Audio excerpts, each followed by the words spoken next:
So we will continue with if you remember speed of traveling waves. तो कल हमने speed of traveling waves के दो basic formula देखे थे. And when you say speed of traveling waves, so there are two waves, transverse as well as longitudinal. तो speed of traveling waves में हमने कल देखा था speed of transverse wave. So do you remember what is speed of transverse wave का formula? What was formula for speed of transverse wave on a straight string? क्या था? V equal to under root of T by M, where T is tension in the string. और tension क्या होता है? Basically force होता है, load होता है. और ये लोड क्यों था? क्योंकि कल मैंने आपको बताया था कि ट्रांसवर्स वेव हो या लॉन्गिट्यूडनल वेव हो, जिस मीडियम से ट्रांसवर्स या लॉन्गिट्यूडनल वेव प्रोपोगेट होगी, that medium should possess elasticity. तो इलास्टिक मीडियम होना चाहिए, और इलास्टिक मीडियम होने के लिए वहां पे इंटरनल रिस्टोरिंग फोर्स होना चाहिए. और इंटरनल रिस्टोरिंग फोर्स कब होता है? जब एक्सटर्नल डिफॉर्मिंग फोर्स हो. मैंने आपको एग्जांपल भी बताया था. फॉर एग्जांपल हमारे पास एक रिजिड सपोर्ट है, तो you have a rigid support. इस रिजिड सपोर्ट से हमने एक स्ट्रिंग को टाई कर दिया. तो दिस स्ट्रिंग, स्ट्रिंग मतलब रस्सी, नॉट स्प्रिंग. स्प्रिंग और स्ट्रिंग में डिफरेंस है. तो ये जो स्ट्रिंग है ये लूज रहेगा जब तक आप इसके फ्री एंड पे एक वेट नहीं लगाते हो. तो जैसे ही आपने इसके फ्री एंड पे एक वेट लगा दिया, इट बिकम्स टॉट, मतलब इट बिकम्स बेसिकली स्ट्रेच्ड. इसका मतलब ये जो तुमने लोड लगाया है, ये लोड क्या है? External deforming force. External deforming force जितना होगा उतना ही इंटरनल रिस्टोरिंग फोर्स जनरेट होगा. तो ये यहाँ पे ये जो लोड है which is basically mg, this mg is equal to tension in the string. mg acts as external deforming force and tension acts as internal restoring force. So remember, the material or the medium through which a transverse wave propagates should be elastic in nature, and for elasticity you need to have internal restoring force. So tension provides internal restoring force. और ये जो small m था, ये था linear mass density. Linear mass density मतलब what is mass per unit length of the wire. तो मैंने आपको बताया था कि for example 10 metre long wire है और उसका मास 20 किलोग्राम है, तो 1 मीटर में कितना? 20/10. तो स्मॉल m क्या है? Mass per unit length. तो वायर के यूनिट लेंथ में 1 मीटर में जितना भी मास होगा, that is called as mass per unit length. So this was the formula for speed of transverse wave on a stretched string. ये आपको 12th में काम आएगा.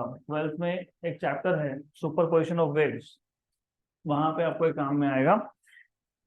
और ये फॉर्मूला आपको विदाउट डेरिवेशन एक्सपेक्टेड है, तो you are not suppose to derive this. इसके बाद हमने देखा था स्पीड ऑफ लॉन्गिट्यूडनल वेव.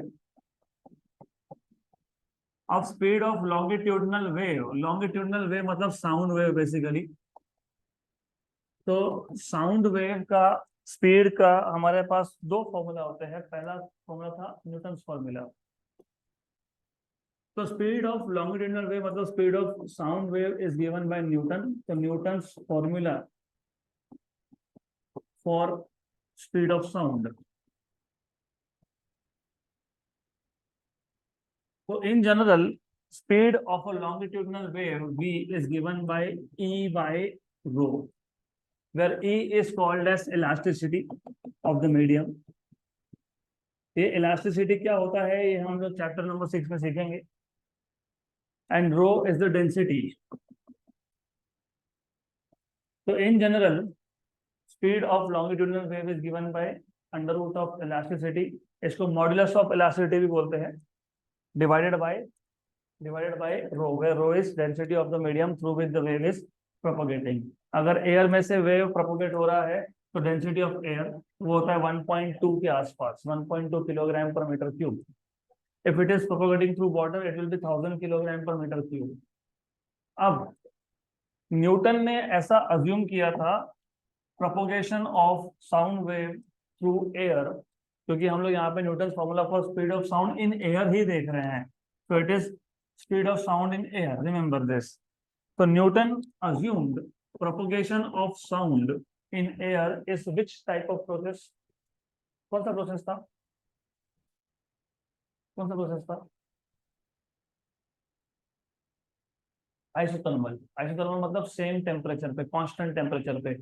और मैंने आपको ये भी बताया था कि कांस्टेंट टेम्परेचर का प्रोसेस कब होता है।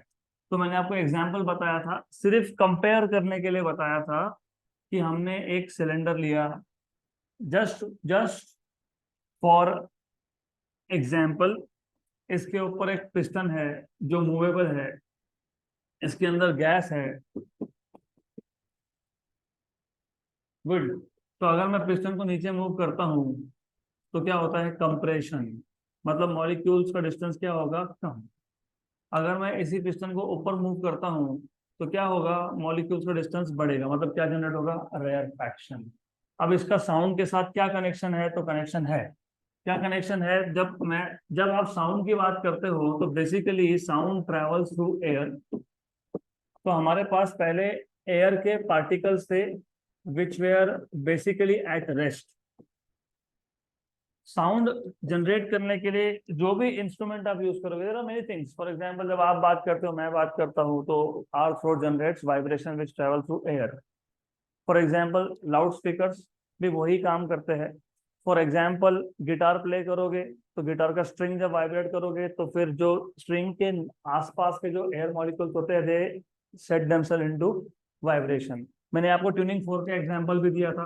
तो फॉर एग्जांपल, हमारे पास एक ट्यूनिंग फोर्क है, तो ट्यूनिंग फोर्क को पैट करके मतलब पटक के जब आप एयर के पास में रखोगे तो इसके जो प्रॉन्ग्स है, ये जो आपको ट्यूनिंग फोर्क के दो आर्म्स दिख रहे हैं ना, आर्म्स, इसको बोलते हैं प्रॉन्ग। तो जब प्रॉन्ग बाहर आएगा, क्योंकि वाइब्रेशन में ऐसा चलता रहता है, दोनों prongs, inside outside, inside outside. तो जब ये आउटसाइड आएगा तो क्या करेगा? एयर के मॉलिक्यूल्स को क्या करेगा? पुश करेगा, राइट। तो पुश करेगा तो एयर के मॉलिक्यूल्स का डिस्टेंस क्या होगा? कम। तो क्या जनरेट होगा? कंप्रेशन। जब अंदर की तरफ जाएगा तो क्या होगा? रेयरफैक्शन। तो जो पहले कंप्रेशन जनरेट हुआ था वो कहाँ गया? वो आगे चला गया। तो this is how you have alternate compression, rarefaction, compression, rarefaction. तो जैसे ही प्रॉन्ग बाहर आया, compression, rarefaction, compression, rarefaction, compression, rarefaction, चलता रहता है ऐसा। तो Newton assumed that the production and the propagation of sound wave, production as well as propagation of sound wave is isothermal process। मतलब जब साउंड वेव प्रोड्यूस होगा और जब प्रोपोगेट होगा तब टेम्परेचर क्या है? कांस्टेंट है। टेम्परेचर कांस्टेंट मतलब आइसोथर्मल। और इसको आगे जाके आप फिजिक्स में, थर्मोडायनेमिक्स में या केमिस्ट्री में बोलोगे क्वासी स्टैटिक प्रोसेस। गुड। तो according to Newton, the production and propagation of sound is which process? Isothermal process. So according to Newton, the production and propagation, what are the production of compulsion and rarefaction and the propagation of किसका propagation? Compression and rarefaction का। The production and propagation of compression and rarefaction मतलब sound wave is an isothermal process, is an isothermal process। अगर process isothermal ले रहे हो तो ये जो इलास्टिसिटी है ये भी क्या लेना पड़ेगा? Isothermal. Therefore we must consider isothermal elasticity, isothermal elasticity. और आइसोथर्मल इलास्टिसिटी ये होता है equal to pressure. therefore E equal to P and therefore V equal to under root of P by rho। लेकिन प्रेशर, कौन सा pressure? Atmospheric pressure, क्योंकि air, air मतलब क्या? एटमॉस्फेयर। तो प्रेशर इज एटमॉस्फेरिक प्रेशर। तो ये क्या होता है? एच रो जी।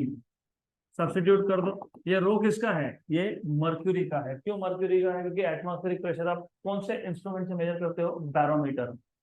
जिनको बैरोमीटर नहीं पता, डोंट वरी, ट्वेल्थ में आने ही वाला है। मैं आपको सिर्फ एक रफ इंट्रोडक्शन दे देता हूँ कि बैरोमीटर होता क्या है, तो ट्वेल्थ में हम डिटेल में देखेंगे। Ideally it is a tube around 1 meter long और 1 सेंटीमीटर इन डायामीटर, 1 मीटर लंबा ट्यूब होता है और डायामीटर रफली रफली 1 सेंटीमीटर होता है। It is filled with mercury up to its brim, brim मतलब टॉप तक पूरा मर्क्यूरी भरा हुआ है। It is filled with mercury up to its brim. अब अब हम करते क्या है, हम लोग एक डिश लेते हैं, और स्मॉल डिश, और इस डिश में पहले से ही थोड़ा सा मर्क्यूरी था। So you have a small dish in which you already have little bit of mercury. अभी लिटिल बिट ऑफ मर्क्यूरी क्यों लिया वो समझ में आएगा थोड़ी देर में। तो इसमें थोड़ा सा मर्क्यूरी ऑलरेडी है, लिटिल बिट ऑफ मर्क्यूरी। फिर आप क्या करते हो, इस ट्यूब को क्विकली क्विकली इन्वर्ट कर लेते हो by by keeping a thumb. तो थंब लगा दिया ऊपर, मतलब ऊपर का एंड को पैक कर दिया और क्विकली इन्वर्ट कर दिया और थंब निकाल दिया बाहर। तो what you do is, thumb लगा के रखा था, इन्वर्ट किया, जैसे ही इन्वर्ट किया और थंब बाहर निकाल दिया तो क्या होगा, क्या होगा, थोड़ा सा मर्क्यूरी जो ट्यूब में था, थोड़ा सा मर्क्यूरी वो डिश में आ जाएगा, मतलब little bit of mercury spills out, थोड़ा सा मर्क्यूरी बाहर आ गया, और ये आ गया आपका क्लोज्ड एंड। तो क्लोज्ड एंड जो नीचे था वो ऊपर पहुंच गया। अब ये क्यों किया हमने, कि हमने पहले से मर्क्यूरी क्यों लेके रखा है, उसका रीजन, क्योंकि जब मैं इसको इन्वर्ट करूंगा और थंब निकालूंगा, थोड़ा सा मर्क्यूरी बाहर आएगा। अगर यहाँ मर्क्यूरी नहीं होता और तुम इन्वर्ट करते, मर्क्यूरी तो बाहर आता, फिर अंदर कौन जाता, एयर, कौन जाता अंदर, एयर। हमको अंदर एयर लेके जाना नहीं है, तो यहाँ क्या बन गया, वैक्यूम। क्या बन गया यहाँ पे, वैक्यूम। इस वैक्यूम का नाम है टोरेसिलिस वैक्यूम, क्योंकि टोरेसिलिस नाम के साइंटिस्ट ने ये डिवाइस बनाया था, तो उसको बोलते हो टोरेसिलिस वैक्यूम। Right, good. अब ऐसा क्यों, तो वो ट्वेल्थ में सीखोगे।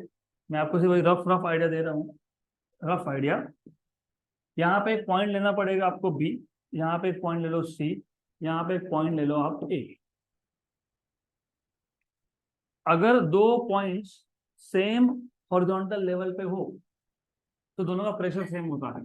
तो pressure at B equal to pressure at C. लेकिन सी पॉइंट के ऊपर कौन है, एटमॉस्फेयर, मतलब कौन है, एयर। तो एटमॉस्फेरिक प्रेशर को कभी भी डिनोट किससे करोगे, पीओ से, where PO is nothing but atmospheric pressure. तो अगर दो पॉइंट सेम हॉरिजॉन्टल लेवल पे हो तो प्रेशर इज सेम, तो पीबी इक्वल टू पीसी। लेकिन प्रेशर कभी भी कहां से आता है, उस पॉइंट के ऊपर क्या है। तो सी पॉइंट के ऊपर कौन है, एयर, मतलब एटमॉस्फेयर। तो सी पॉइंट पे प्रेशर क्या है, एटमॉस्फेरिक। तो पीबी इक्वल टू क्या हो गया, पीओ। लेकिन पीबी के ऊपर कौन था, मर्क्यूरी। कितना हाइट था, एच, राइट। तो what is pressure at D, H rho G. तो एटमॉस्फेरिक प्रेशर कैसे फाइंड करते हो, H rho G, where H is height of mercury column, rho is density of mercury. तो हमको अगर एटमॉस्फेरिक प्रेशर फाइंड करना है तो हम लोग क्या यूज करेंगे, बैरोमीटर, मर्क्यूरी बैरोमीटर। तो इसके अंदर लिक्विड कौन सा है, मर्क्यूरी। मर्क्यूरी का डेंसिटी रो एम, उसकी वैल्यू कितनी, 13,600 किलोग्राम पर मीटर क्यूब। जी की वैल्यू कितनी, 9.8। एच की वैल्यू कितनी आती है, 76 सेंटीमीटर। एटमॉस्फेरिक प्रेशर के लिए एच की वैल्यू कितनी आती है, हाइट कितना आता है मर्क्यूरी का, 76 सेंटीमीटर। तो ये सारा इंफॉर्मेशन तुमको पहले से ही पता होना चाहिए। तो therefore V equal to under root of H rho M G, क्योंकि प्रेशर की जगह पे क्या लिखूंगा मैं, H rho M G upon rho. और as I just told you, height of mercury in barometer is 76 centimetre, मतलब 76 इंटू 10⁻⁻² मीटर में। Density of mercury is 13,600 kilogram per metre cube. What do you understand by density, mass upon volume. Okay, there are different types of densities. एक होता है number density, number density जैसे population density. आप बोलते हो ना मुंबई का पॉपुलेशन डेंसिटी ज्यादा है compare to our city, what do you understand by that. अगर मैं पर स्क्वायर किलोमीटर लेता हूँ, एक स्क्वायर किलोमीटर, तो उस एक स्क्वायर किलोमीटर में मुंबई में ज्यादा लोग रहते हैं, which are basically in thousands, और यहाँ पे फ्यू हंड्रेड्स में आएगा। यहाँ पे पर स्क्वायर किलोमीटर में कम लोग रहते हैं, राइट, वहाँ पे ज़्यादा रहते हैं, वहाँ पे बिल्डिंग भी बड़े बड़े होते हैं, there are more people living in the same amount of area. अब इसी को तुम नंबर डेंसिटी से तुम मास डेंसिटी में कन्वर्ट करना चाहो तो लिक्विड का केस ले लो, for example water. What is the physical meaning of density of water is 1000 kilogram per metre cube? What do you understand by that? उसकी वैल्यू 1000 है, वो समझ में आ गया मेरे को। What is the physical interpretation? One, yes, okay. अगर मैं 1 मीटर क्यूब डायमेंशन का एक बॉक्स लेता हूँ, 1 metre by 1 metre by 1 metre, length breadth and height is 1 metre, एक क्यूब बनाता हूँ मैं, और अगर मैं उसको कंप्लीटली पानी से भर देता हूँ तो पूरा 1000 किलोग्राम वाटर वहां पे जाएगा। That is the idea. और अगर उसी बॉक्स में मैं मर्क्यूरी भरता हूँ तो कितना जाएगा? 13,600। तो ये बहुत ज्यादा डेंस है कंपेयर टू वाटर। जी की वैल्यू कितनी है? 9.8 metre per second square. Density of air कितना है? 1.293 किलोग्राम पर मीटर क्यूब। ये सारे वैल्यूज जब आप यहाँ सब्स्टिट्यूट करते हो, तो when you substitute all this value here, v equal to under root of h 76 into 10 raised to minus 2 rho m 13,600 g 9.8 density 1.293 और सॉल्व करोगे तो ये मिलता है 279.9 मीटर पर सेकेंड। तो जब न्यूटन्स फॉर्मूला हमने फॉलो किया, मतलब हमने जब production and propagation of sound wave को क्या ट्रीट किया? Isothermal process. तो स्पीड ऑफ साउंड का थ्योरेटिकल वैल्यू कितना मिल रहा है? 279.9 metre per second. But experimentally number of scientist ने जब एक्सपेरिमेंटली फाइंड किया, it was found to be 332 metre per second. तो वो 280, ये 332, अराउंड रफली स्पीकिंग 52 मीटर पर सेकेंड का डिफरेंस है, 52 मीटर पर सेकेंड। तो परसेंटेज वाइज अगर देखोगे कितना आता है? 52 divided by 280, approximately speaking 52 divided by 280 कितना आ गया? 18% के आसपास। ओके, तो ठीक है, 18-19% जो भी आएगा वो।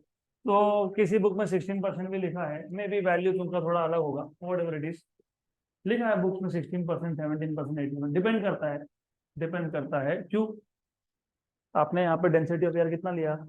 1.293। अभी एयर के भी टाइप्स होते हैं, मॉइस्ट एयर, ड्राई एयर, तो बुक टू बुक डिपेंड करता है वैल्यूज क्या है उसके ऊपर। तो लेट अस से 20% ऑन हायर एंड, 20% का एरर आया। थ्योरेटिकल वैल्यू और एक्सपेरिमेंटल वैल्यू में 20% का एरर आना मतलब थियरी में कुछ गड़बड़ है। तो ये जो एक्सप्लेनेशन था न्यूटन का, इट इज नॉट एक्सेप्टेबल। मतलब इसने जो बोला है कि आइसोथर्मल प्रोसेस है ये, it is not correct, and Newton could not explain, उसको समझाते नहीं आया कि ये इतना बड़ा डिफरेंस क्यों आ रहा है। तो देन उसके बाद लैपलास नाम का एक साइंटिस्ट था, and Laplace gave the correction for that, इसलिए हम उसको बोलते हैं Laplace correction, Laplace correction to the Newton's formula. तो लैपलास ने बताया उनको कि ये जो तुम आइसोथर्मल ले रहे हो ये आइसोथर्मल नहीं है, और will by the way logical भी है। मैंने अभी बोला isothermal is a very slow process, quasi static. What is the audible range of humans? 20 hertz to 20 kilo hertz. 20 kilo मतलब 20,000 hertz. What do you understand by 20 hertz and 20,000 hertz? Oscillations. मैंने अभी बताया जब कोई भी साउंड वेव जनरेट होता है तो उसका एक फ्रीक्वेंसी होगा, and what happens is sound generate होना मतलब एयर मॉलिक्यूल्स वाइब्रेट होना। फॉर एग्जाम्पल अभी मैं बोल रहा हूँ तो लेट अस से फ्रीक्वेंसी इज 256 हर्ट्ज। तो जो भी साउंड जनरेट हो रहा है जो आप तक आ रहा है frequency 256 hertz. What do understand by 256 hertz? मतलब जो एयर के पार्टिकल्स है, मॉलिक्यूल्स है, they are vibrating how many times per second? 256 times per second. ये तो मैंने लोअर एंड का वैल्यू लिया, humans can hear up to 20,000 hertz. तो अगर मेरे पास एक फ्रीक्वेंसी है 10,000 हर्ट्ज का, इसका मतलब क्या हो जाएगा, air molecules are vibrating 10,000 times per second, 10,000 oscillation एक सेकेंड में। तो ये स्लो प्रोसेस हो सकता है क्या? नहीं हो सकता। तो it is a very rapid process. तो अब दोनों को कंपेयर करो। अगर मैं आइसोथर्मल लेता हूं और अगर मैं एडियाबैटिक लेता हूं तो दोनों में डिफरेंस क्या, अच्छे से समझ लो। आइसोथर्मल प्रोसेस में क्वासी स्टैटिक बोलने का मतलब ये होता है कि जब कंप्रेशन जनरेट होगा तो ये एक्सट्रीमली स्लो प्रोसेस है, और जो प्रोसेस स्लो होता है उस केस में जो भी हीट जनरेट होगा, और मैंने कल बताया भी था कि अगर आपके पास सिलेंडर है, उसके अंदर गैस है और आप पिस्टन को नीचे प्रेस कर रहे हो, पिस्टन को नीचे प्रेस करना मतलब वर्क डन करना, और वर्क क्या है, एनर्जी है, energy can neither be created nor be destroyed. तो कहाँ गया, गैस को गया। लेकिन गैस के जो वॉल्स थे, सिलेंडर के जो वॉल्स थे वो क्या थे, कंडक्टिंग थे। और अगर प्रोसेस स्लो होगा तो जो भी वर्क डन की वजह से हीट जनरेट होगा वो कहाँ जाएगा, सराउंडिंग। तो प्रोसेस क्या हो गया, आइसोथर्मल। तो यहाँ पे भी सेम केस है कि जब कंप्रेशन हो रहा है ये इतना स्लो है कि जो भी हीट जनरेट होगा वो डिसिपेट हो जाएगा। हीट जनरेट हुआ, सराउंडिंग एयर में चला गया, राइट। अगर क्वासी स्टैटिक प्रोसेस है तो इसका मतलब जो भी हीट जनरेट होगा कंप्रेशन में वो डिसिपेट हो गया। और रेयर फ्रैक्शन होते वक्त कूलिंग होता है, कूलिंग। तो जब गैस एक्सपांड होता है ना तो क्या होता है, कूल होता है। जब कंप्रेस होता है क्या होता है, हीट होता है। तो जब रेयर फ्रैक्शन बन रहा है तो क्या हो रहा है, कूलिंग। लेकिन इतना स्लो है कि इसका कूलिंग हुआ और बाजू से हीट आ गया, तो टेम्परेचर अगेन बिकम्स कांस्टेंट। तो according to Newton's explanation, compression generate हो रहा था या रेयर फ्रैक्शन जनरेट हो रहा था तो टेम्परेचर क्या था, कांस्टेंट था। लेकिन लेकिन अभी अभी मैंने बताया लैपलास के अकॉर्डिंग ये प्रोसेस क्या है, very rapid. It is very rapid, too fast. तो जब प्रोसेस बहुत रैपिड होता है उस केस में उस केस में जो हीट जनरेट हुआ उसको सफिशिएंट टाइम ही नहीं मिलता है डिसिपेट होने के लिए। तो दिस प्रोसेस आइसोथर्मल? नो। तो जो भी वर्क डन होगा, जो भी हीट जनरेट होगा कंप्रेशन में, वो कंप्रेशन के बाहर नहीं जा पाएगा। Why? Because the process is rapid process. तो रैपिड या सडन प्रोसेस जब सुनोगे तब वो कौन से प्रोसेस होते हैं, एडियाबैटिक। एडियाबैटिक मतलब हीट कैनॉट गो आउट और कम इनसाइड। आइसोथर्मल मतलब एट कांस्टेंट टेम्परेचर, मतलब अगर हीट जनरेट हो भी रहा है तो बाहर गया, कूलिंग हो रहा है तो बाहर से हीट अंदर आ गया। तो एक्सचेंज ऑफ हीट अलाउड किस में होता है, आइसोथर्मल में। कहाँ नहीं होता है, एडियाबैटिक। तो can you give me one example, real life example of each of this case? Adiabatic process का एक रियल लाइफ एग्जाम्पल और आइसोथर्मल प्रोसेस का एक real life example.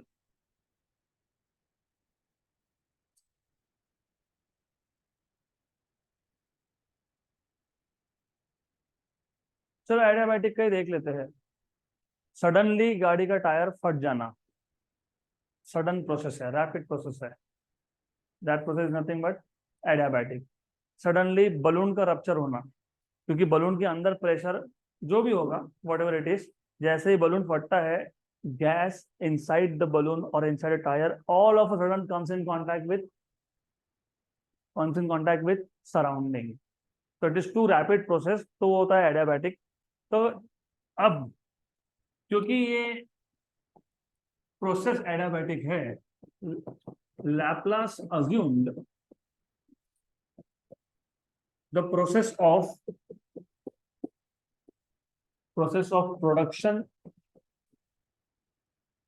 And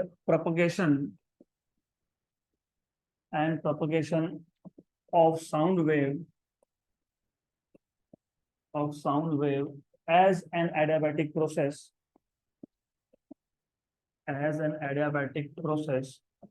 and hence जब आइसोथर्मल प्रोसेस था तो तुमने कौन सा इलास्टिसिटी लिया था, आइसोथर्मल। यहाँ पे कौन सा लोगे, adiabatic.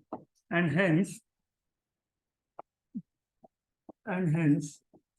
adiabatic elasticity must be considered. Elasticity must be considered. What was isothermal elasticity? E equal to P. What is adiabatic elasticity? E equal to gamma P. Where gamma होता है ratio of Cp by Cv. अब ये Cp क्या होता है वो भी देख लो. Cp को हम लोग बोलते हैं molar specific heat at constant pressure. Eight constant pressure, okay, eight constant pressure. और Cv होता है molar specific heat at constant volume. बताता हूं मैं क्या है दोनों. ये चैप्टर नंबर 7 में आएगा वापस से, थर्मल प्रॉपर्टीज ऑफ मैटर में. Molar specific heat at constant volume.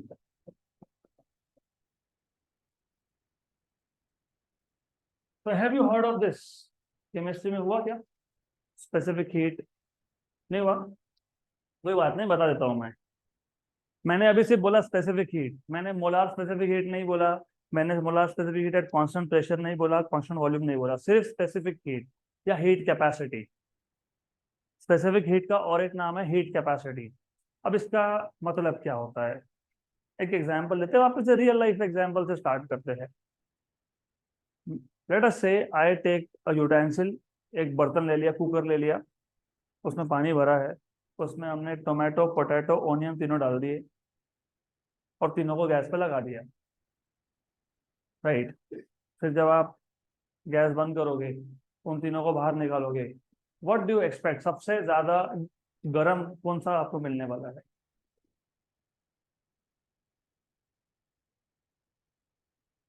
अरे भाई, लगता है अलग अलग क्यूजीन ट्राई नहीं किया आपने कभी.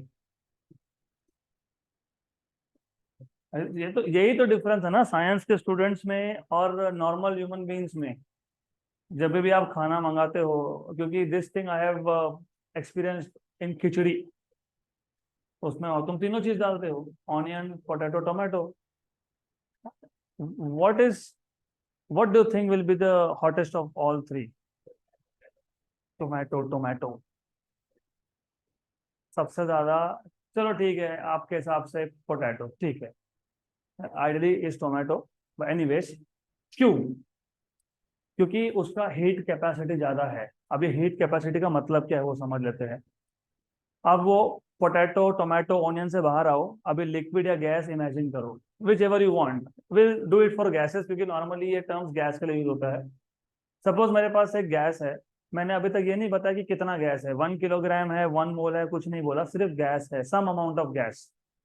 मुझे उस गैस का टेम्परेचर 1 डिग्री सेल्सियस या फिर 1 केल्विन से बढ़ाना है. और आपको पता होना चाहिए, केल्विन और डिग्री सेल्सियस स्केल में छोटा सा डिफरेंस है. आइस पॉइंट, जिसको तुम फ्रीजिंग पॉइंट बोलते हो, उसको हम डिग्री सेल्सियस स्केल में बोलते हैं 0 डिग्री सेल्सियस. राइट? करेक्ट? पक्का? और स्टीम पॉइंट मतलब बॉइलिंग पॉइंट को बोलते हो 100 डिग्री सेल्सियस. तो 0 डिग्री सेल्सियस मतलब आइस पॉइंट और 100 डिग्री मतलब बॉइलिंग पॉइंट. इसको तुम 100 इक्वल पार्ट्स में डिवाइड करते हो और हर एक डिवीजन को क्या बोलते हो? 1 degree Celsius. Correct? What about kelvin scale? 273. 273 मतलब क्या? Ice point. तो केल्विन स्केल पे भी तुम आइस पॉइंट को सिर्फ क्या बोल देते हो? 273. तो बॉइलिंग पॉइंट कितना आएगा? 373. और इसके 100 इक्वल डिवीजन करोगे, हर डिवीजन क्या होगा? 1 केल्विन. मतलब डिग्री सेल्सियस स्केल पे और डिग्री केल्विन स्केल पे डिफरेंस क्या है? सेम है. सिर्फ आइस पॉइंट और बॉइलिंग पॉइंट की वैल्यूज तुमने अलग अलग मान के रखी है, लेकिन डिविजन्स क्या है? सेम है. मैं एग्जांपल बताता हूँ आपको. 27 डिग्री मतलब कितना टेम्परेचर होता है? 300 केल्विन. सही है. 28 डिग्री कितना होता है? 301 kelvin. What is difference in degree Celsius? 1. What is difference in kelvin scale? 1. तो मतलब केल्विन स्केल का डिफरेंस और डिग्री स्केल का डिफरेंस सेम होता है. That is the idea. Clear? यहाँ तक क्लियर? अब इमेजिन हमारे पास सर्टन अमाउंट ऑफ गैस है, it is at some temperature, कुछ टेम्परेचर होगा, मान लो 27 होगा. डिग्री सेल्सियस में। हमको इस गैस का टेम्परेचर 1 डिग्री से बढ़ाना है, 1 डिग्री से। क्या करना पड़ेगा? हीट देना पड़ेगा उसको, you have to supply heat. तो जितना भी हीट रिक्वायर्ड है to raise the temperature by 1 degree Celsius और 1 kelvin, it is called as heat capacity or specific heat. So what is specific heat? It is the amount of heat required to raise the temperature of certain amount of gas by 1 degree Celsius or 1 Kelvin. It is the amount of heat required to raise the temperature of certain amount. कितना amount मैंने ये नहीं बोला, by 1 degree Celsius or 1 Kelvin is called as specific heat. Clear? अब अगर जो मेरे पास gas था, अगर उसका क्वांटिटी 1 किलोग्राम है, तो उसी स्पेसिफिक हीट को मैं बोलता हूं प्रिंसिपल स्पेसिफिक हीट। क्या बोलता हूं उसको? Principal specific heat. डिफाइन कैसे करोगे? It is the amount of heat required to raise the temperature of 1 kilogram of gas by 1 degree Celsius और 1 kelvin. It is called as principal specific heat. अगर मेरे पास क्वांटिटी 1 मोल ऑफ गैस है, what is 1 mole of gas? Avogadro number of molecules. तो उसी specific heat को मैं बोलूंगा molar specific heat. It is the amount of heat required to raise the temperature of 1 mole of gas. Gas है तो gas, liquid है तो liquid, in general substance. तो it is the amount of heat required to raise the temperature of 1 mole of gas by 1 degree Celsius और 1 kelvin. क्या होता है ये? Molar specific heat. तो स्पेसिफिक हीट के कौन से दो type? Principal and molar. Principal में क्वांटिटी था 1 kg और यहाँ पे था 1 मोल ऑफ गैस। बराबर बराबर। अब दोनों ही केसेस में तुम दो दो चीजें और कर सकते हो।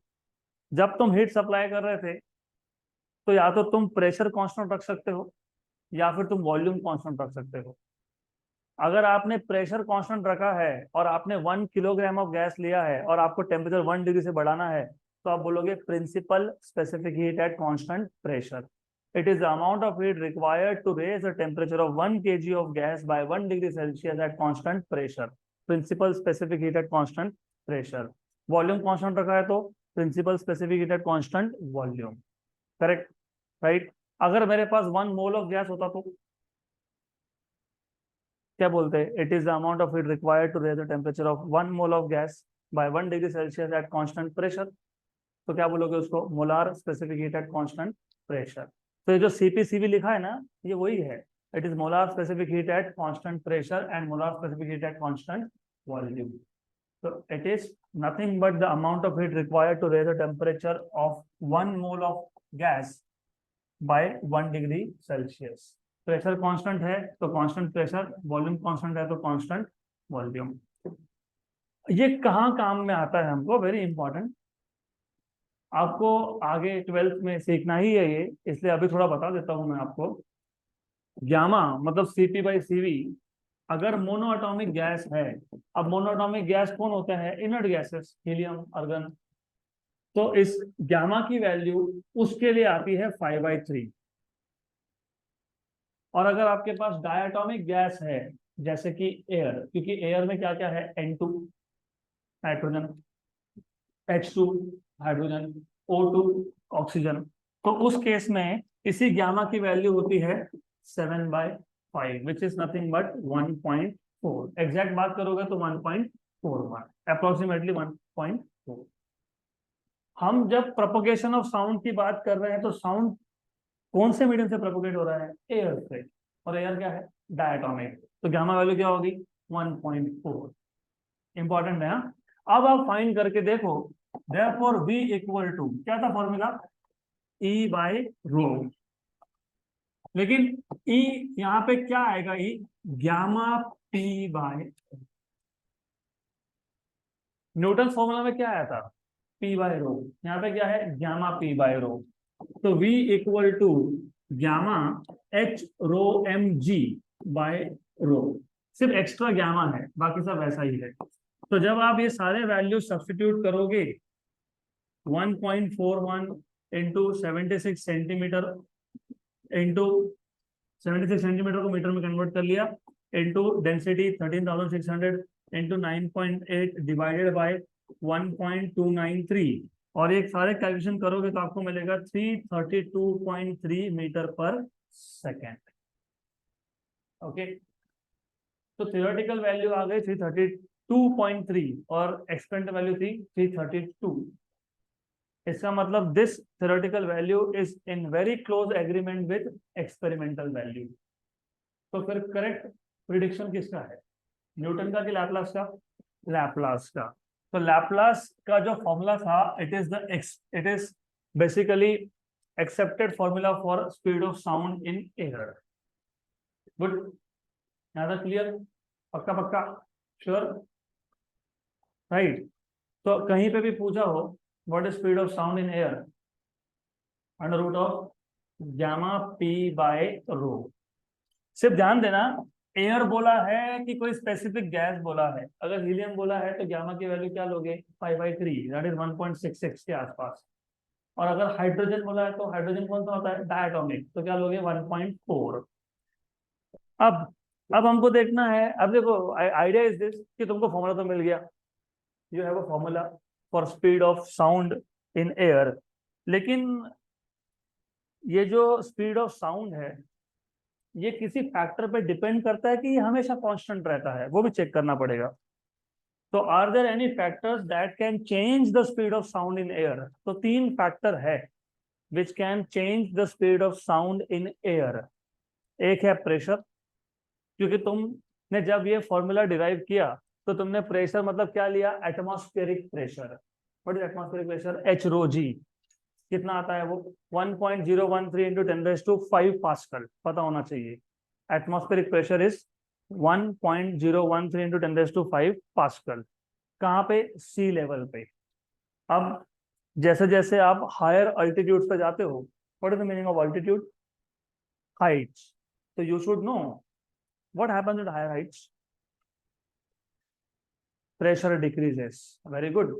तो अगर आप सी लेवल पे प्रेशर की वैल्यू मेजर कर रहे हो तो वो अलग आएगी, और अगर आप हायर हाइट पे जाओगे तो वो अलग आएगी, क्योंकि प्रेशर इज डिक्रीजिंग, राइट? और इसके बहुत सारे इफेक्ट ह्यूमन बॉडी पे भी होते हैं as you go at higher altitudes. कभी गए होंगे तो ठीक, नहीं गए होंगे तो इट इज नॉर्मली एडवाइस कि मॉइस्चराइजर लेके जाओ, your skin start becoming dry. Also they advise you to keep cotton, क्योंकि कान नाक में से ब्लीडिंग चालू हो जाता है because of low pressure. Okay, so anyways that is something part of biology which I cannot teach. I don't know anything about it. It is just because of real life experience I know. बाकी ठीक है। तो अब there are in total 3 factors which can affect speed of sound. एक है pressure, एक है temperature और एक है density, density of air. So there are 3 factors which can affect speed of sound. Factors affecting speed of sound. Number 1 is effect of pressure on speed of sound, velocity of sound or the speed of sound। बहुत simple है ये। तो for example you already know v equal to, क्या पता है तुमको अभी? Gamma p by rho. But you also know what is density? Mass upon volume. Therefore v equal to under root of gamma p upon mass upon volume। Volume गया ऊपर, तो gamma pv by m। Correct, right? तो ये जो speed है, और ये volume है, this is volume, do not get confuse, this is volume, और ये स्पीड है v। तो what do you notice? Speed speed pressure पे डिपेंड करता है कि नहीं करता है? करता है, यस। ये फॉर्मूला बता रहा है यस, लेकिन wait, pressure itself depends on temperature। What is ideal gas equation? PV equal to nRT। Very good।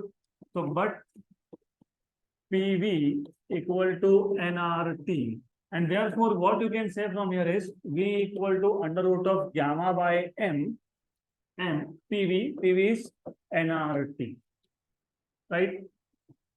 Correct। हमको देखना था effect of pressure on velocity of sound.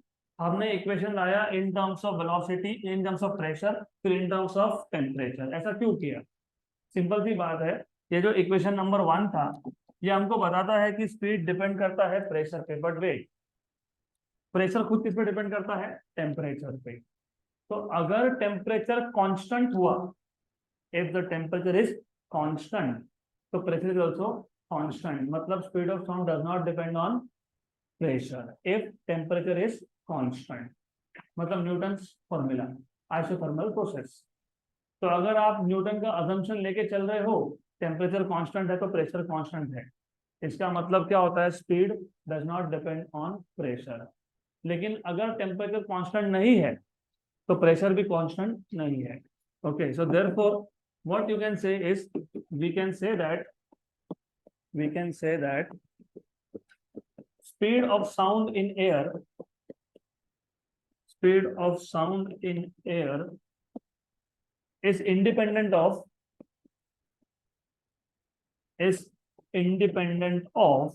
pressure if, condition है उसका, condition, if temperature is constant, if temperature is constant।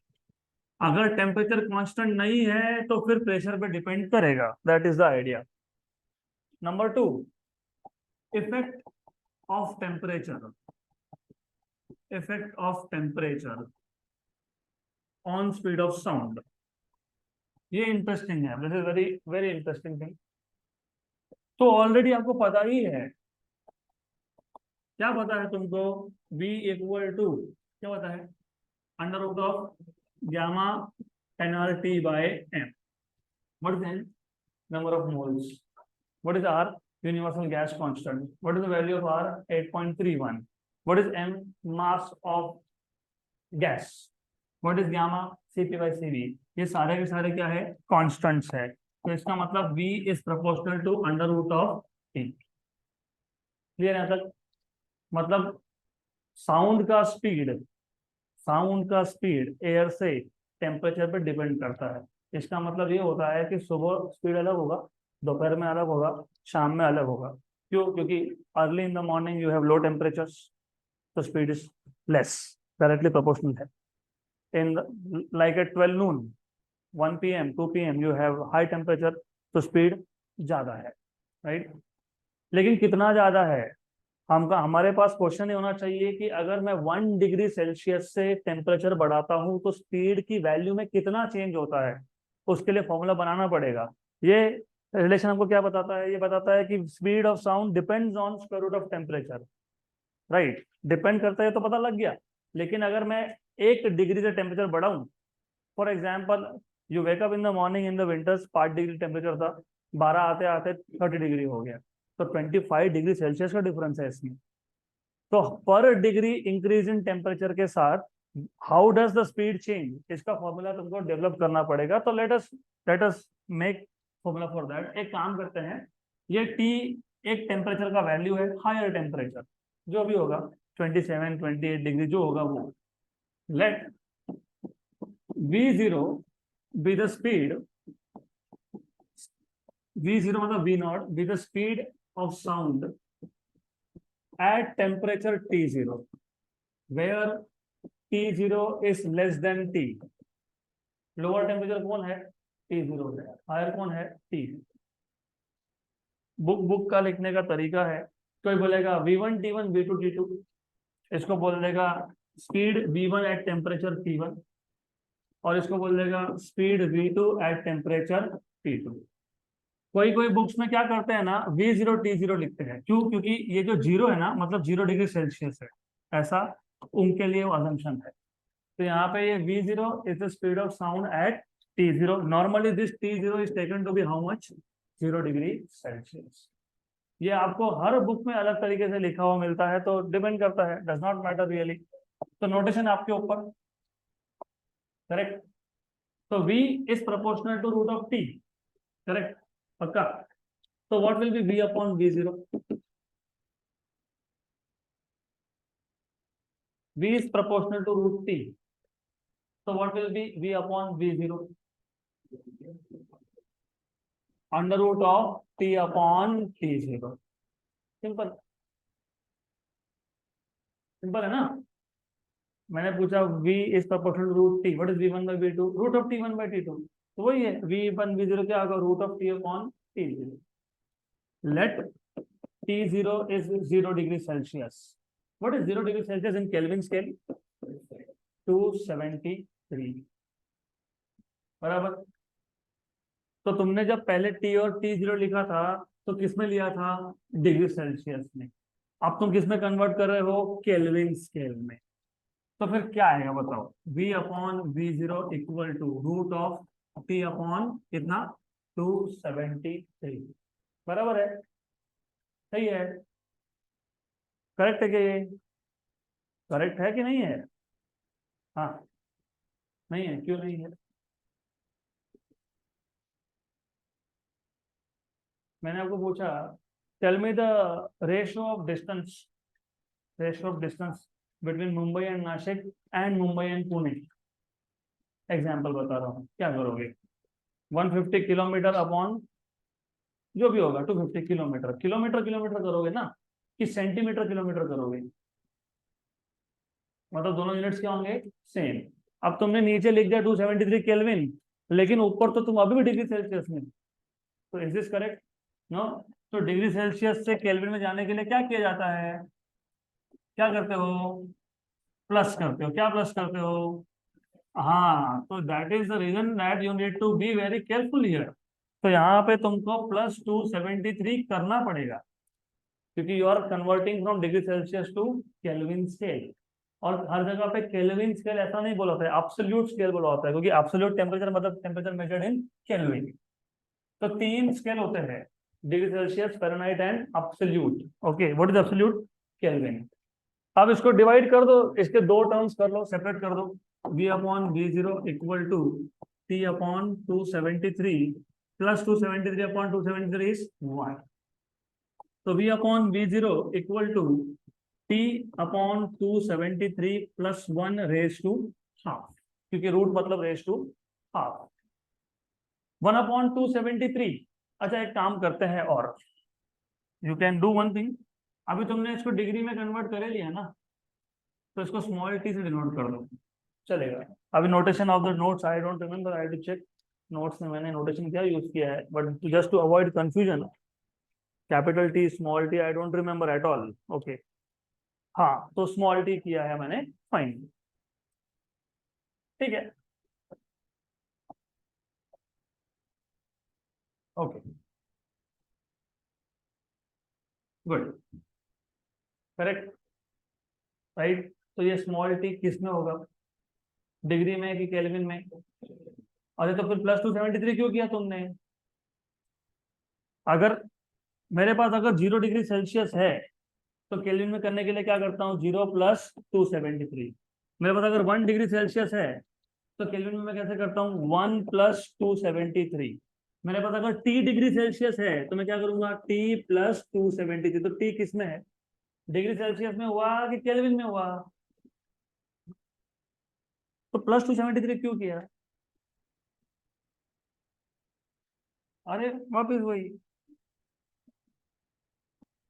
ठीक, ठीक है, कोई बात नहीं, कोई बात नहीं, let us get it cleared, let us get it cleared. So maybe you are getting confused between the notations, I think I have used them correctly, तो बराबर ही है notations, कोई दिक्कत नहीं है। थोड़े से नोटेशन में चेंज कर देता हूँ, डोंट वरी, डोंट वरी, ठीक है, चेंज कर देंगे। सिर्फ एक बात बताओ, अगर 3 डिग्री सेल्सियस है तो केल्विन में कैसे कन्वर्ट करते हो, तो ये क्यों क्यों किया तुमने ऐड, तो ये केल्विन में है, तो 3 किस में है, हाँ, that is the idea, okay.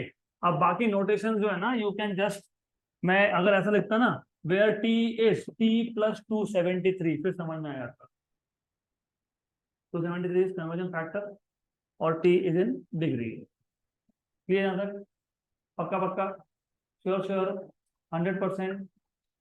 तो सिर्फ यहाँ पे ये स्मॉल टी किस में है, degree Celsius, fine, raise to half, v upon v0 equal to t upon 273 plus 1, what is 1 upon 273, 0.61, ऐसा आना चाहिए आइडियली, चेक कर लेते हैं जो भी आएगा, what ever it is, not 0.61 but something तो जो भी आएगा अल्फा बोल देते हैं इसको। इसको फिलहाल तो कुछ नाम दे देंगे।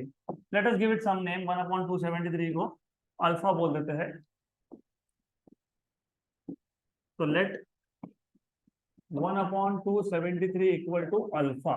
देयरफॉर क्या आएगा ये, v upon v0 equal to 1 plus 1/273 मतलब कौन, alpha, alpha T raise to half. Binomial expansion, binomial theorem, ऐसा कुछ सुना है क्या आपने, सुना है बाइनोमियल, सुना है binomial? What is binomial theorem? What is a plus B whole square bracket square, a square plus 2ab plus b square. What is a plus b whole cube, a cube plus 3a square b plus 3ab square plus b cube. कहाँ से आया ये? What is a plus b whole raise to 4? What is a plus b whole raise to 5? Pascal triangle कहाँ से बनता है, कहाँ से बनता है? There is something called as binomial. और ये बाइनोमियल आपको ग्रेविटेशन में वापस लगेगा, और ये बाइनोमियल आपको 12th में वापस लगेगा। तो जब आप a plus B raise to something बोलते हो, रेज टू n बोलते हो, तो उसका फॉर्मूला होता है nc0 a raise to n b raise to 0, nc1 a raise to n minus 1 b raise to 1, nc2 a raise to n minus 2 b raise to 2, nc3 a raise to n minus 3 b raise to 3। a का power कम होता जाएगा, b का power बढ़ते जाएगा, कब तक? NCN a raise to 0 b raise to n। What what is this NC0, NC1, NC2? Maths में अभी तक परम्यूटेशन एंड कॉम्बिनेशन नहीं हुआ आपका, नहीं हुआ? Okay, that is why you don't know. चलो कोई बात नहीं, डज नॉट मैटर। तो जो मैथ लगेगा इसे बता दूंगा मैं, don't worry about it, just don't worry. ध्यान दो यहाँ पे, एनसीआर, इसका जनरल फॉर्मूला होता है n फैक्टोरियल। फैक्टोरियल हुआ है? यस, फैक्टोरियल भी नहीं हुआ, ठीक है, फिर हम इसको रहने ही देते हैं। अभी और भी शॉर्टकट आता है फिर। नहीं अभी क्या कर सकते हैं ना, if you don't know I can't help it. तो अभी एक काम करो, जितना जरूरत है उतना, ज्यादा हैवी नहीं। NC0 की वैल्यू 1 होती है, NC1 की वैल्यू भी 1 होती है, और NCN की वैल्यू भी 1 होती है। ये तीन वैल्यू होते हैं 1। लेकिन NC1 की वैल्यू 1 एक कंडीशन पे होती है, when n is equal to 1। Okay, अब डिफिकल्ट है, अगर परम्यूटेशन नहीं हुआ, कॉम्बिनेशन नहीं होगा, is too difficult to tell. तो चलो कोई दिक्कत नहीं है। अगर मैं a plus B raise to half करता हूँ, हाफ, तो n की वैल्यू कितनी है, हाफ। हाफ है ना, हाफ है कि नहीं? हाफ है, हाफ कितना है, हाफ है। और एक चीज याद रखना, ये जो फॉर्मूला है डायरेक्टली बनता है a प्लस बी बाई 2, मतलब हाफ को तुमने डायरेक्टली मल्टीप्लाई कर दिया। तो जो इंडेक्स है, इंडेक्स पावर, वो डायरेक्टली सेकंड टर्म से क्या होता है, मल्टीप्लाई। जो भी इंडेक्स होगा वो सेकंड टर्म के साथ क्या होगा, multiply, not divide, multiply. Half का डायरेक्टली मल्टीप्लाई कर, under which condition, under one condition, एक कंडीशन है उसका। कंडीशन ये है कि पहला टर्म है 1, और दूसरा जो टर्म है, तो पहला टर्म है 1, और दूसरा जो टर्म है b बाई ए, ये जो b बाई ए है ना, here remember b should be very very less then a, मतलब b by A should be very very less than 1। Correct? कोई कोई 2 मिनट में वापस समझ में आ जाएगा।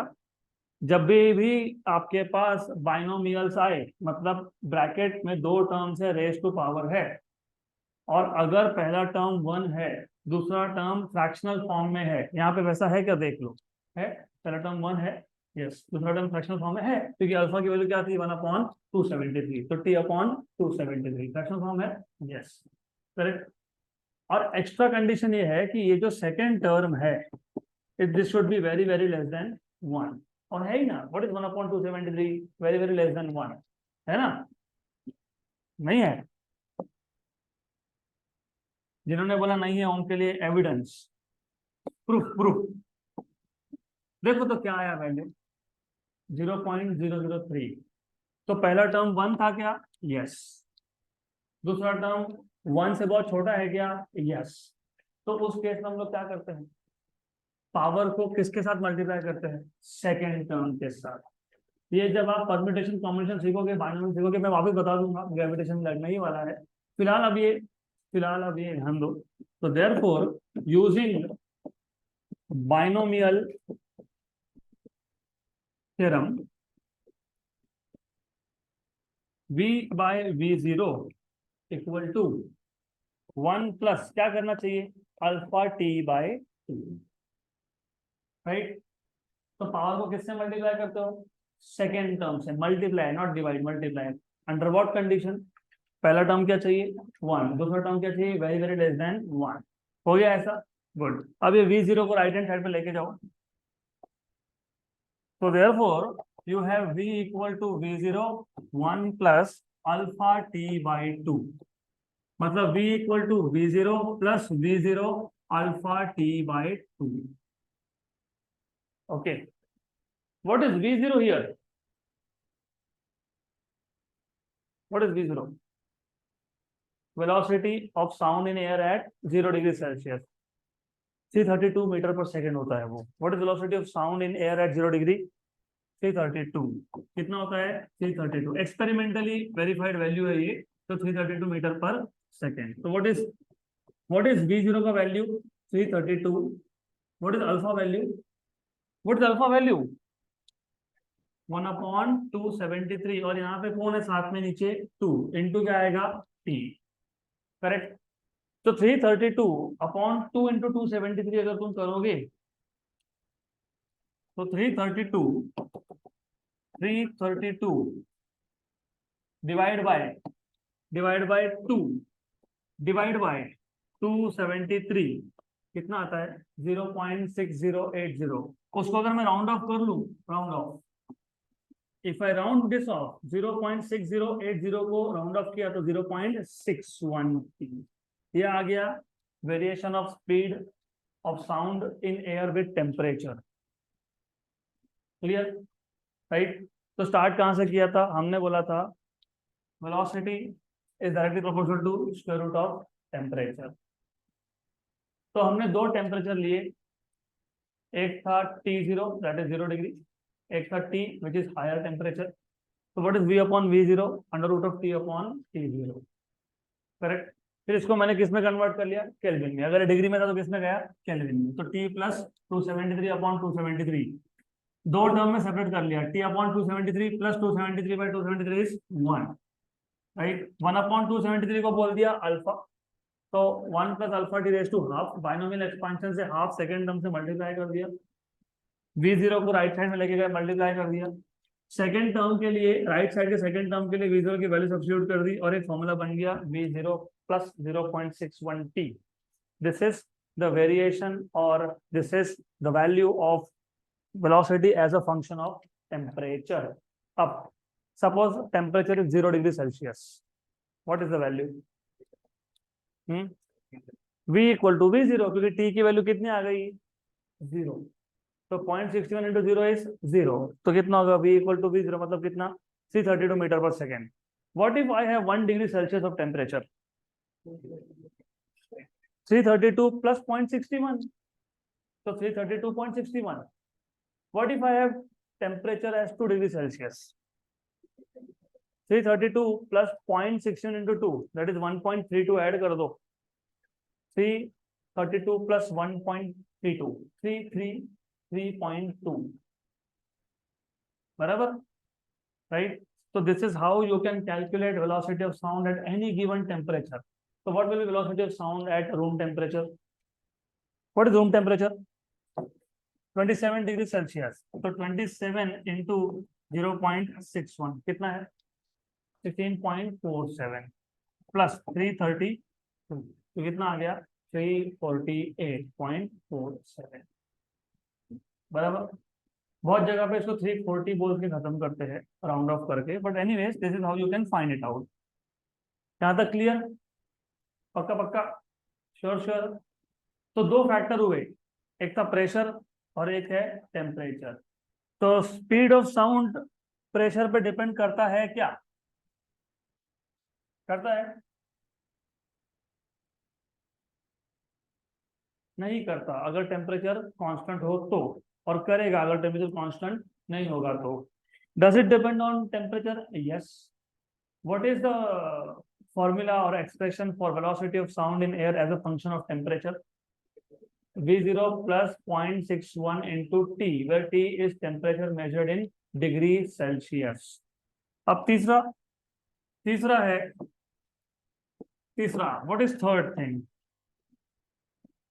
Effect of humidity, effect of moisture, basically effect of humidity. तो तीसरा अगर आप देखोगे तो लिखा होगा वहां पे effect of humidity on speed of sound. Oh very good. इससे पहले ग्राफ रह गया, ग्राफ तो सिंपल है। ये जो हमने इक्वेशन डिराइव किया ना, इसका ग्राफ भी प्लॉट कर सकते हो, तो पहले वो कर लेते हैं, कोई दिक्कत नहीं है, टू सिंपल।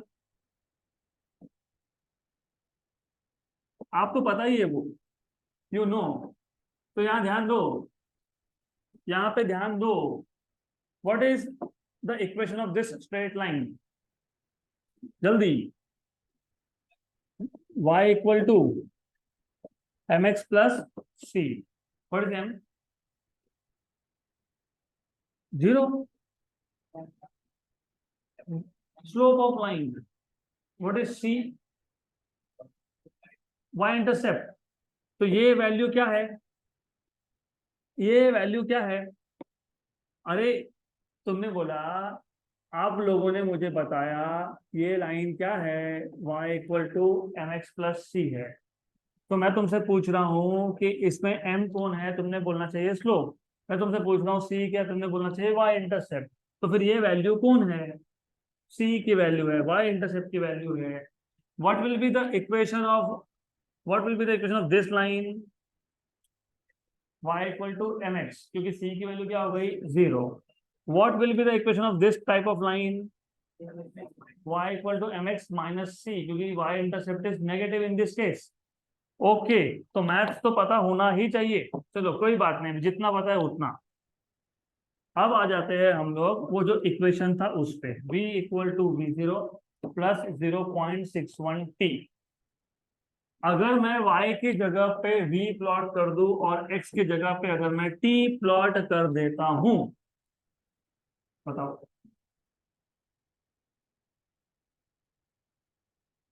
v की जगह पे y, t की जगह पे x की जगह पे t। ओके, तो क्या लिखोगे, क्या लिखोगे इसको, क्या लिखोगे इसको? 0.61t plus v0। तो ये जो वैल्यू है y इंटरसेप्ट, ये कितना है? v0 मतलब कितना है? 332 metre per second. What is 0.61? Slope, slope of the graph. तो अगर आप नोट देखोगे तो वहां पे ऐसा एक आपको ग्राफ दिया हुआ है, सिंपल दिया गया ऐसा एक graph, straight line with increasing slope, है ना। तो ये यहां से आता है, it is slope of a straight line with some value of intercept. तो ये पता होना चाहिए आपको। डन। अब आ जाते हैं effect of humidity, effect of humidity और moisture on speed of sound.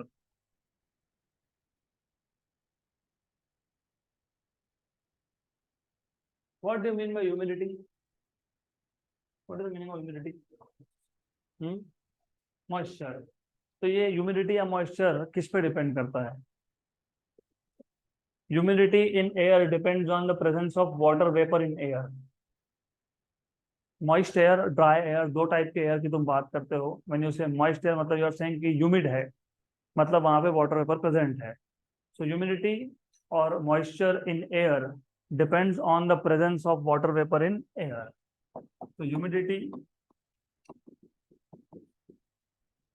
बोलते ना normally, I don't know if you how much you know about geography of the country, लेकिन if you go to Mumbai, मैं मुंबई बोलता हूँ क्योंकि I mean of course it is the nearest city and the most popular city in the world of course. तो मुंबई बहुत लोग जाने का कंटाला भी करते हैं because of this factor. If you go specifically during rainy season, you will sweat like anything. Because of humidity. तो coastal areas में थोड़ा प्रॉब्लम होता है ह्यूमिडिटी का। तो humidity in air depends on presence of water vapors in air. अब what do we know from the formula of speed of sound? If you remember, gamma p by rho। वो NRT की जरूरत नहीं है मुझे, इसलिए लिखा नहीं मैंने अभी। मुझे अभी इन टर्म्स ऑफ डेंसिटी चाहिए। तो v is inversely proportional to root of density. Normally हम दो टाइप के एयर की बात करते हैं, एक होता है मॉइस्ट एयर, एक होता है ड्राई एयर। डेंसिटी ज्यादा किसका होता है, मॉइस्ट का कि ड्राई का? उल्टा होता है। Density of moist air is less than dry air, correct. तो अब because velocity is inversely proportional to root of density, तो velocity of moist air upon velocity of dry air will be equal to under root of rho D upon rho M. सही है, बराबर है ना, inversely proportional है ना। तो velocity of moist तो नीचे एम, नीचे डी तो ऊपर डी, क्रॉस रहना चाहिए। What do you understand from density of moist is less than density of dry? इसको वहां शिफ्ट कर दो, तो 1 is less than rho D by rho M. मतलब क्या, मतलब क्या होता है इसका? Density of dry air is upon density of moist air is greater than 1, है ना। तो जो रेशियो है, किसका रेशियो? डेंसिटी ऑफ ड्राई एयर और डेंसिटी ऑफ मॉइस्ट एयर का रेशियो क्या है? Greater than 1, greater than 1, greater than 1। What is root of 1? 1। What is root of 1.21? 1.1। What is root of 1.44? 1.2। What is root of 1.69? 1.3। What is root of 1.96? 1.4। What do you understand by this? Square root of any number greater than 1 is greater than 1। मैंने 1 बोला तो आपने बोला 1, फिर मैंने बोला 1.21 तो आपने बोला 1.1, 1.44 तो 1.2। मतलब 1 से कोई भी नंबर अगर बड़ा है तो उसका रूट भी 1 से बड़ा है, बराबर है ना। पक्का पक्का पक्का, श्योर श्योर, 100%। तो but rho D by rho M is greater than 1, therefore square root of this is also greater than 1। आ गया ध्यान में? पक्का पक्का, श्योर श्योर। लेकिन ये root of rho D by rho M from equation number 1 है क्या? ये क्या है? It is V M by V D, तो it should be greater than 1। तो फिर बताओ, मॉइस्ट एयर में स्पीड ज्यादा है कि ड्राई एयर में ज्यादा है? मॉइस्ट एयर में ज्यादा है। ऐसा है क्या? है, वहां पे कंक्लूजन में लिखा होगा है। तो speed of sound in moist air is greater than speed of sound in dry air. Okay, पक्का, श्योर। तो this was all about speed of sound in air. फिर हमने पहले देखा न्यूटन्स फॉर्मूला, फिर देखा Laplace correction to the Newton's formula, फिर देखे 3 factors which can affect speed of sound in air: pressure, temperature and humidity. इसके बाद एक छोटा सा टॉपिक हमको लेना है, so that we can start with some numerical from tomorrow, that is echo. It is not ECO, that is echo for economical echo. वो नहीं बात कर रहा हूं मैं, गाड़ी पे भी इको मोड होता है, वो उसकी बात नहीं कर रहा हूं मैं। ECHO, echo. What is the meaning of echo? हाँ, होता है ना, ट्रिप पे जाते हो, वहां पे लिखा होता है इको पॉइंट, फिर चिल्लाते हो, फिर वही वापस सुनता है, मतलब वही रिफ्लेक्ट होके आता है sound, you hear that sound multiple times. What is echo? The repetition of sound due to reflections from many things, maybe mountain, maybe opposite wall, etc etc। लेकिन in general echo is the repetition of sound. अब ये repetition होता क्यों है वो भी पता होना चाहिए, मतलब why do you here repeated sound? Sometimes you may also, may be in past, शायद आपको एक्सपीरियंस नहीं होगा, लेकिन हमारे यहाँ जो ऑडिटोरियम थे, थिएटर, मूवी थिएटर्स अर्लियर, वहां पे प्रॉब्लम क्या था, क्योंकि ओल्ड एज कोई फर्नीचर नहीं, मेटल के बेंच, बैठने के लिए भी मेटल के bench, no cushioning, no curtains, no POP. तो होता क्या था, वो लाते थे डॉल्बी सिस्टम, वेरी एक्सपेंसिव। और अगर फ्लॉप शो है, फ्लॉप मूवी है, 2 4 5 10 लोग बैठे हैं, तो कभी भी साउंड ढंग से सुनाई नहीं देगा। एक वर्ड आया, उसके 3 4 बार रिपीटेशन आए, फिर दूसरा वर्ड आया, सब मिक्स हो गया, कुछ समझ में नहीं आया बोला क्या है। तो ये इको होता क्यों है, पहले तो ये पता होना चाहिए। जो भी वर्ड आप सुनते हो, मतलब जो भी साउंड आप सुनते हो, उसका इफेक्ट आपकी मेमोरी में, मतलब आपके ब्रेन में रहता है 0.1 सेकेंड तक। तो your brain retains that sound for 0.1 second. अब नॉर्मली क्या होता है, जैसे इस क्लासरूम में नॉर्मली क्या होता है, साउंड जब प्रोड्यूस हुआ तो बहुत जगह से रिफ्लेक्ट होगा, may be from ceiling, may be from opposite wall, may be from staircase. जो रिफ्लेक्टेड साउंड है, अगर वो 0.1 सेकेंड से पहले ही आ गया, मतलब ओरिजिनल साउंड तुमने सुना, जैसे मैं बोल रहा हूँ तुम सुन रहे हो, तो जो साउंड डायरेक्टली मेरे थ्रोट से आपके कान तक पहुंच रहा है, दैट इज ओरिजिनल साउंड। और फिर ये साउंड रिफ्लेक्शन के बाद भी आपके पास वापस से पहुंचेगा। Now if the reflected sound reaches your ear before 0.1 second, तो you hear a prolonged effect of the sound. मतलब आपको वर्ड थोड़ा सा लगता है कि प्रोलॉन्ग हो गया, मैंने बोल के खत्म कर दिया, लेकिन उसका इफेक्ट थोड़ा लंबे टाइम तक रहा। इसको बोलते हो रिवर्बरेशन। क्या बोलते हैं? रिवर्बरेशन। ये आपको इंजीनियरिंग फर्स्ट ईयर में वापस आने वाला है। लेकिन अगर रिफ्लेक्टेड साउंड 0.1 सेकेंड के बाद में आया, तो आपको वो वर्ड, वो साउंड वापस से सुनाई देगा, that is repetition of sound. तो रिपीटेशन ऑफ साउंड कब होगा? When the reflected sound is reaching after 0.1 second of the original sound. यहाँ तक क्लियर? पक्का पक्का क्लियर? तो echo is repetition of sound due to reflection from various reflecting surfaces, like auditorium की बात करें तो वॉल्स हो गए, चेयर हो गए, स्टेयरकेस हो गए, एक्सेट्रा एक्सेट्रा। इको पॉइंट की बात करें तो माउंटेन हो गया। ये इसलिए हुआ because your brain can retain the effect of sound for 0.1 second, and if the reflected sound is reaching you after 0.1 second, then you hear that sound again, right? इसमें से हमको बनाना है फॉर्मूला, जो हम लोग करेंगे कल इन द नेक्स्ट सेशन।